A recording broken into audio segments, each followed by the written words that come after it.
Spocko. And hey, Spocko, you there? I'm here. I'm not an old man either. You're not an old man there. There's a sort of a picture of you up on the screen with Joel Silberman and Captain Kirk, Spocko, in sort of incognito again. So Spocko, I bring you up in at the same time I talk about Joel, because you did do similar work to what Joel did, and more importantly, you also knew and loved Joel. I do, not as good as Joel, though. I mean, that's the, and also the thing that I loved about Joel is we had some great conversations, and I think that what's nice about talking about Joel, and I was thinking about this last night, of like, what did I want to bring up and talk about? And I looked at Scully's video, and I thought a big part of what Joel talked about was helping people tell their stories and tell them well, and figuring out like what's the best way to, get a message across. And one of the things that, he taught and I taught is to tell a compelling story with real characters in a way that sticks with people, and it hits the emotional, the intellectual.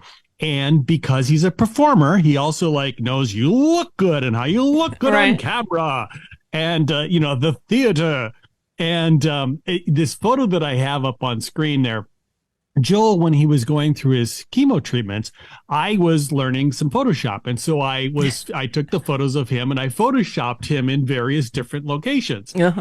And one of them was in a circus where he was, trying to teach clowns how to do things. And I did that because Joel and I, we both, before he died, I was hoping to go to DC and help work with the Progressive Caucus in training them and working to help, with messages. Which is what he did. That was one of his big things. Yeah. Right. And another friend of ours, Anat Shanko Osario, she also works with progressive caucuses on messages. Right. And a lot of times we talk about, the Democrats have problems with messaging, and et cetera, et cetera. But one of the things that Anat said was that part of it is you can tell them, but they don't listen. Okay. They'll ignore it. They say, well, hey, don't go there. With Joel, part of it was, okay, they have a good message, and Joel would help them say it in a way, in a story, encapsulate it, so that they're like, oh, yeah. And I was watching Elizabeth Warren one time at a town hall, and I love Elizabeth Warren. And she was telling a story about something. I don't remember exactly what it was. It might have been her brothers. It might have been something about teaching. And I remember thinking, wow, this is really good. And I found out later that Joel worked with her on that specific area. Of course he did.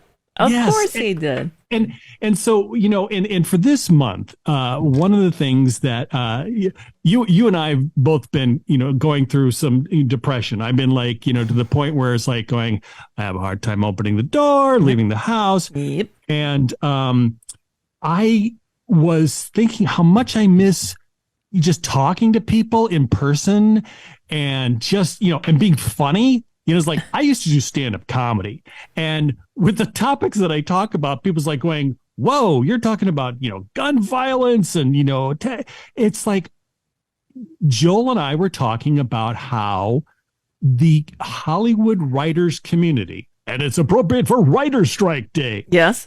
So I like to pull all the things in.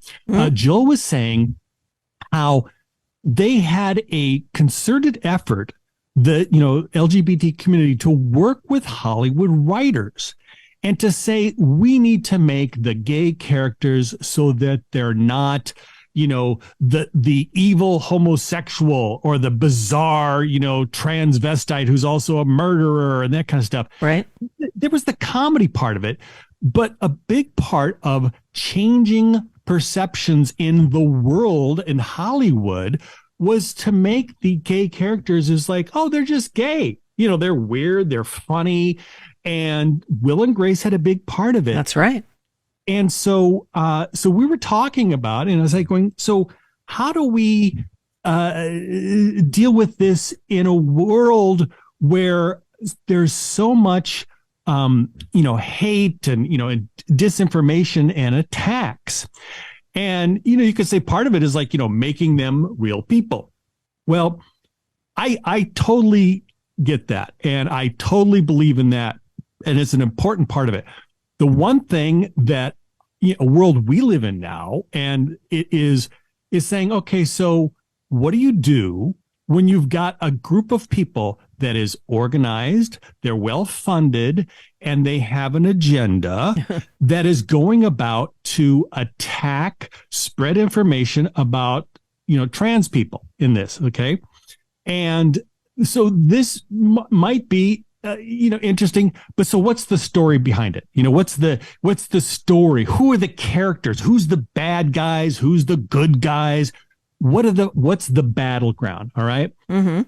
And so I had and I've been fighting. This is you didn't show Scully's the other video, but they had a video with interviews with people talking about how, as they came out and were trans, how they were afraid in some cases, that they worried about what was going to attack. Mm-hmm. So I thought about how people knowing and seeing that the gay people are okay and they're fun or whatever, and they're going after drag shows, okay? And so you've got the drag queens coming out and like they're non-threatening or whatever. And what have we heard recently? That the Proud Boys are looking at showing up with guns at drag shows. Oh my God. Right. So there's a part of understanding how to, flip the script, okay, to say, one, you can make fun of them. But the other part of it, and this is the thing that, you and I have been talking about, which is the sense of fear that comes out and that leads to depression. Whereas the people who are attacking, who are, spreading hate and violence, that they feel like there's never any consequences for them, right? That how they get this forward. So one of the interesting conversations I had recently is with, and I got to think about it, is they. I'm right. sorry. It's a learning process for us, Spocko, because we're older and Yes. and we're getting it. At least we're getting it. And I think younger people understand that us dinosaurs. It takes a while. This is a whole different mindset. That it's okay, but there's a learning curve here. Right. And so the thing that was interesting was, because we were talking, Joel and I talked about, what messages are, work and what, make people real. And the thing about, I think, on the left is the part about, I don't want to argue necessarily with people and, drive them down at, for something, you must accept this. And in the beginning of the video of Scalar, there was somebody who said, I don't want to have to educate people who don't want to listen. All right. Which I thought that was really, really hard. And what do you do if you've got somebody in your family who is spreading disinformation, who is actively going out and working against this? And that's really hard.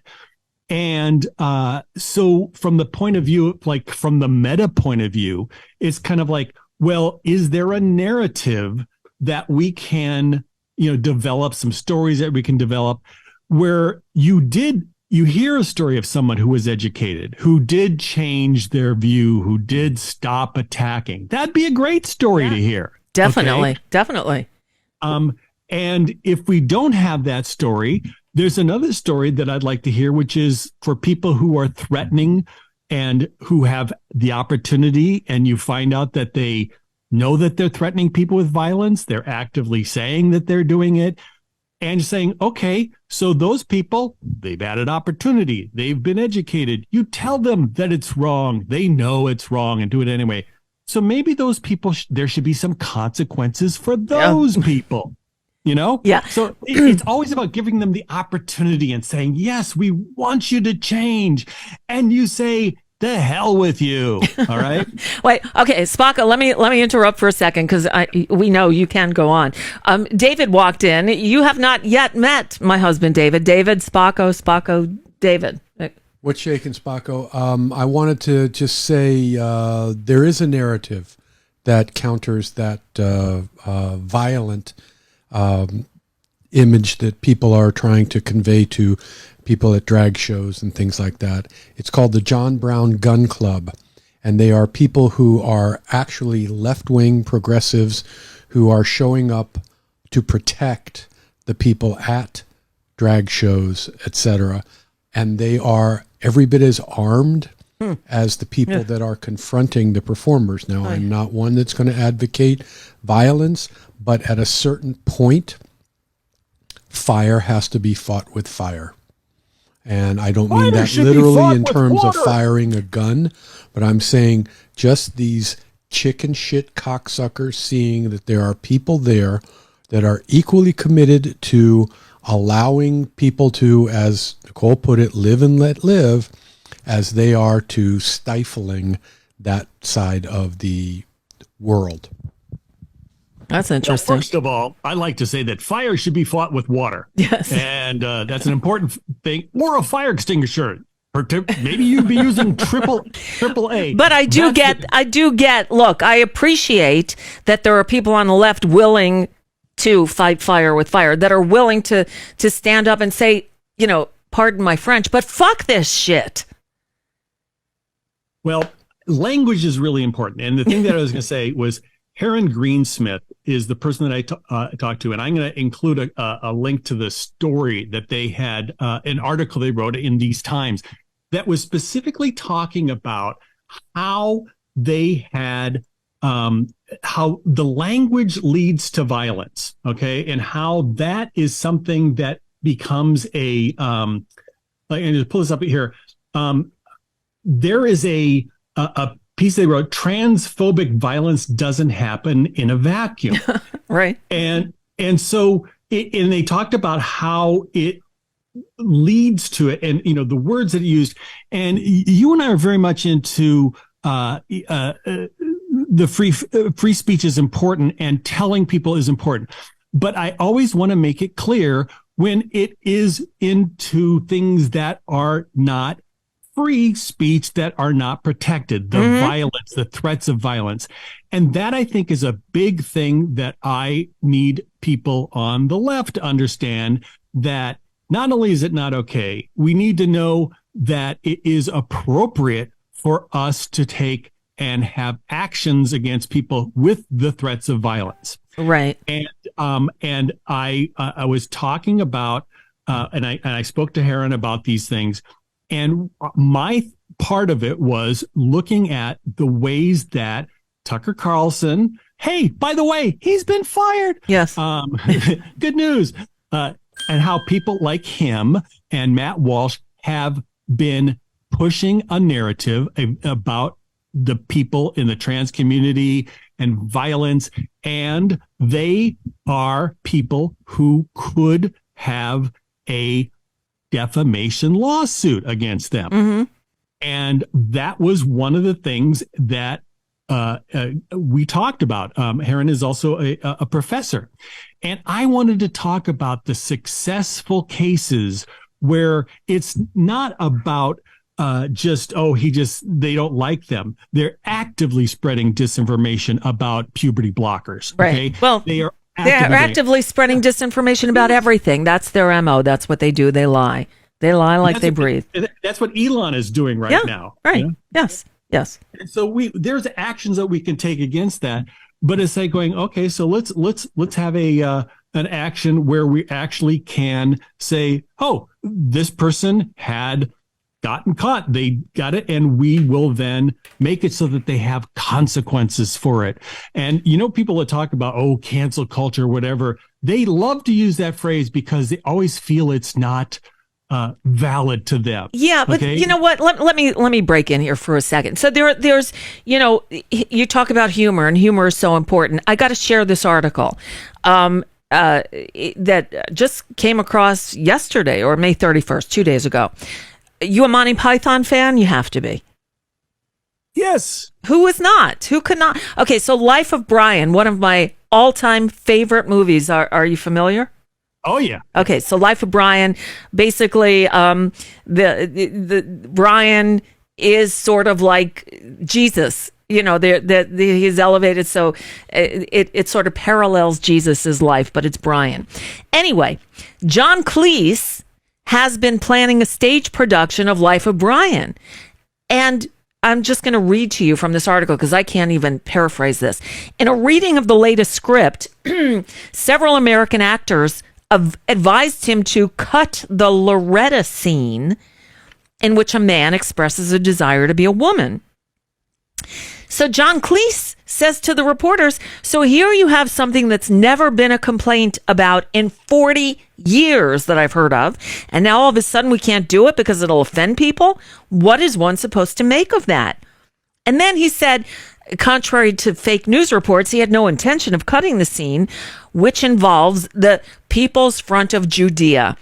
And I wish I had pulled up this scene. I didn't. David just sent me this article, but you have Eric Idle, who plays Stan, saying that you have Michael Palin saying, I think Judith's point of view is very valid, Reg, provided the movement never forgets that it is the inalienable right of every man, and Eric Idle says, or woman to rid himself or herself, agreed, thank you, brother, or sister, where was it? So going back and forth like that. And then finally, Reg says, why don't you shut up about women, Stan? You're putting us off. And Stan says, women have a perfect right to play a part in our movement, Reg. Why are you always on about women, Stan? I want to be one. What? I want to be a woman. From now on, I want you to call me Loretta. What? It's my right as a man. Well, why do you want to be Loretta, Stan? I want to have babies. You want to have babies? It's every man's right to have babies if he wants them. But anyway, I go on. But they want them to cut that scene. What is wrong with us? As a people, I ask the question, what is wrong with us? Did you ever watch the movie Some Like It Hot? Oh, yeah. Yeah. Yes. Do they want to outlaw that too? Yeah. Yeah, so Tony Curtis and who was the other one? Jack Lemmon? You can't, they're dressing as women, so should we cut that scene from the movie? I mean, what? I don't understand these people. What are they so threatened by? I do not know. And I do think that there is a part of this, which is the desire to get to the people who are the libs, like to own the libs, to that part. And this article that in these times talks about how they have to be the hero, and they're looking about ways that we're protecting the children. And so that they're centering them about themselves and about children instead of, I don't like this. And so I can't just come out and show my bias, my racist, whatever. So I'm going to find somebody who I can be the defender of. So, that desire to be the narcissism is like, it's about me but I can't come out and say it's about me and my own weirdnesses and feelings. Okay. Right. Yeah. And by the way, Monty Python, I've been showing my father-in-law old episodes of Faulty Towers. Oh, best. The best. So good. It's very funny. And I understood that John Cleese is going to remake Faulty Towers, where he has retired and moved to like South America someplace, and he's running a small hotel there. And it is, when we watch it now, of course, as they say, politically correct, it was always politically correct politically Incorrect. during the time. I mean, he Of had like course. hit Well, because his John staff on the Cleese's head. character was just horrible. He was just an awful excuse for a human being. Yes. But it was funny. And that was somebody put an article the other day about how Elon Musk wants to be funny and he's not. Right. And he's one of those, rich people who people around him laugh. Oh, that's hilarious, boss. You're just cracking me up. And they're rolling their eyes. I had that experience working with the high tech people. It's like they didn't have a sense of humor, or they had one, but it was punching down and kind of mean, or just like that. And so when I was training them, I hired some of my professional comedian friends, and we wrote actual jokes, which was good. But then we had to teach them how to tell them, because they didn't know it. And I trained a NASCAR driver one time, and he needed to do, because when he would tell jokes, they come out as mean. And so I worked with a bunch of jokes with them, and then I taught him how to tell them, not just give them, tell them. And he says, well, I don't want to be somebody's clown. I want to be a joke. I said, okay, I'm just making them available for you. Like a week later, I get a call back from the guy who hired me. He says, this is great. He loves this. He's using it all the time, And he didn't come across as angry. He didn't come across as upset and putting people down, because we wrote the jokes where it was kind of making fun of this himself or the situation, not, hidden anger / humor. Right. And that's what we see on the right a lot of the time. They, and they'll get across their anger humor by saying, I was just joking. And then the answer to that is what I used to say to my kid: a joke is supposed to be funny. Yeah, actual laughter would have occurred. That's right. It's not a joke. It's not a joke if it's not funny. It's got to be funny. It's their dodge to get away from saying horrible things. That's right. Because they know that we will allow certain horrible things to happen sometimes, because there is occasional humor in saying horrible things. Yes, as long as as long as it's said with a wink and a nod. But when Donald Trump or Ron DeSantis say it, it's not funny. It's cruel. And it's mean, and it's ugly. And right. And that's the difference. So, I've found, and look, do as I say, not as I do. The best way to get at these people is just to laugh at them, just to show that what they're saying is so absurd, and that it spurs laughter rather than ire. Yes. I get angry. Yes. I get pissed. Can you tell? It's the Scorpio in me. But, when I think about it, a smarter response would be not to fly off the handle and get angry. It's just to laugh and say, you're such an idiot. It's ridiculous. All right. I got nothing. I got nothing to say to you, because if that's how you think, you're worthy of nothing more than to be laughed at. Because that's the best put down. Yeah. And my thing about, I have, when I was get angry and I would get, my thing was to take some action. Okay. Just like going, you think that's funny? It's like, well, I will take away all of your money. I was like, that you love so much. Right. Okay. And then that was like, oh, I didn't mean to do it. Oh, you didn't mean to say these things. I thought you did. You said you did. And so all of your sponsors have left. And I was just telling the story the other day how I trained a group, ecumenical religious group called Hate Hurts America. They went to the advertisers of Michael Savage. Remember him? Oh, I do. Yes. And Savage, Michael Weiner was his real name, by the way. Weiner. Yes. Weiner. And so they followed all of the rules that I taught when I was, going after KSFO, and dozens of advertisers left. And so Weiner, he sued them, and he sued specifically CARE, which was one of the ecumenical groups in there. CARE, Council of Arab Iranian Relations? Islamic Relations, right. I remember I used to interview them all the time. Yeah. Right. And he also went after them for some kind of RICO thing. Well, because they followed everything that it did, and they were defended by the EFF, just like I was, the case was thrown out, And it helped establish the whole work about using their own audio clips against them, where they can't sue us for using the audio clips because we met fair use. And he lost, that we know because he said it, he lost at least $1 million. And so when he was on the other day bloviating about something like that, I was like going, yeah, we totally destroyed this guy where he couldn't pretend to be the free speech warrior. We said, hey, you can say what you want, but you don't have to get rich doing it.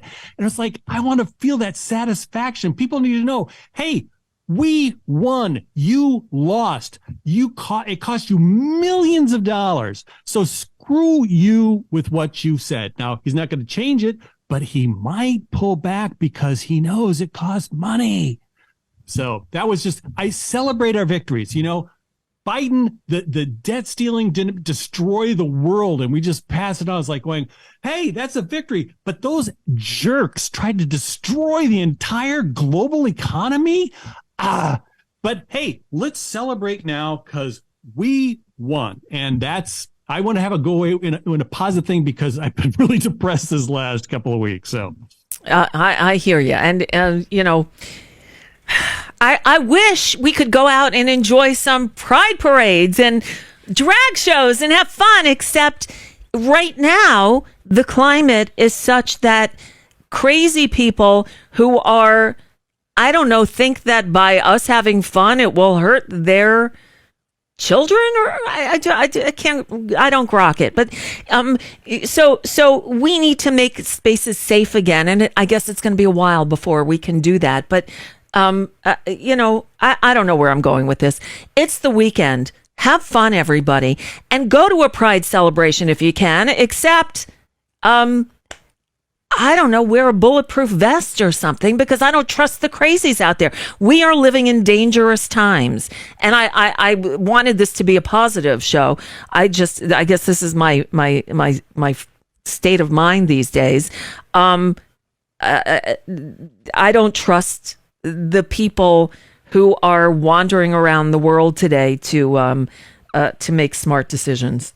I should have just stopped about 30 seconds ago, because when the music ended, I should have said, "That's it, we're out of time. I got to go." Happy Pride Month, everybody, and don't let the bastards get you down, I guess is what I'm trying to say. But be diligent and be aware of your surroundings, because there are horrible people out there too. We've won before. We'll win again. And it is really important to remember that we're in a place that we have changed the narrative, and the people who are trying to change it back are wrong. They're the wrong side of history, and they are going to be defeated yet again.